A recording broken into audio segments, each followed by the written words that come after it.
की नजरें एक बार फिर भारत पर टिकी है, क्योंकि नई दिल्ली में मेजबानी कर रही है 18वें ब्रिक्स शिखर सम्मेलन की।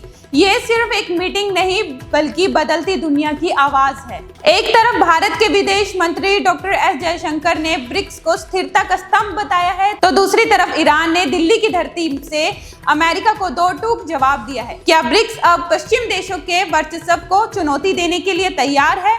आज के वीडियो में हम जानेंगे ब्रिक्स समिट 2026 का पूरा एजेंडा और ईरान की उस चेतावनी के पीछे की कहानी। भारत चौथी बार ब्रिक्स की मेजबानी कर रहा है। इस बार की थीम है building for innovation, cooperation and sustainability. लेकिन इसके पीछे की एक गहरी फिलॉसफी है जिसे पीएम मोदी ने रियो डी जेनेरियो में पेश किया था।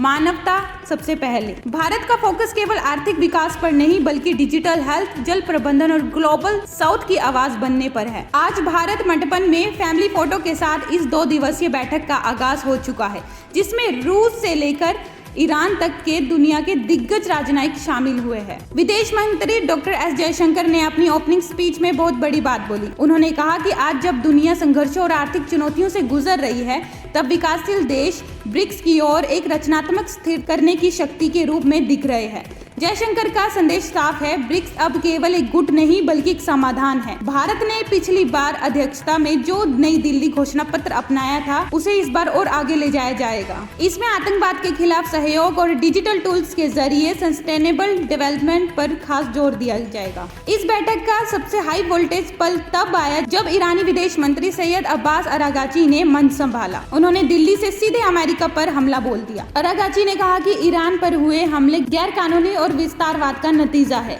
उन्होंने ब्रिक्स मंच से मांग की है कि संयुक्त राष्ट्र चार्टर का उल्लंघन करने वालों की जवाबदेही तय होनी चाहिए। अरागाची के शब्द थे, ईरान कभी दबाव के आगे झुकता नहीं। अरागाची के शब्द थे, ईरान कभी दबाव के आगे झुका और ना ही झुकेगा।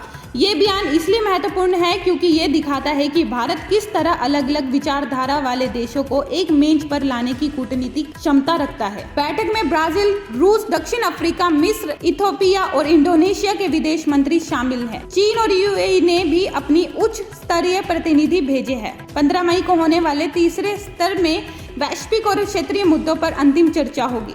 माना जा रहा है कि ये मीटिंग इस साल के अंत में होने वाले ब्रिक्स लीडर समिट का रोड मैप तैयार करेगी। इसमें आर्थिक साझेदारी के साथ साथ अंतर्राष्ट्रीय शासन संरचना में सुधार, जैसे यूएन सिक्योरिटी काउंसिल में बदलाव पर भी बात हो रही है। भारत की अध्यक्षता में हो रहा ये ब्रिक्स सम्मेलन ये साबित करता है कि नई दिल्ली अब ग्लोबल पॉलिटिकल का एक नया केंद्र है। एक तरफ हम शांति और विकास की बात कर रहे हैं, तो दूसरी तरफ दुनिया के जटिल संघर्षों के लिए एक मंच भी प्रदान कर रहे हैं। क्या आपको लगता है कि ब्रिक्स आने वाले समय में यूएन या G7 से भी ज्यादा प्रभावशाली संगठन बनेगा?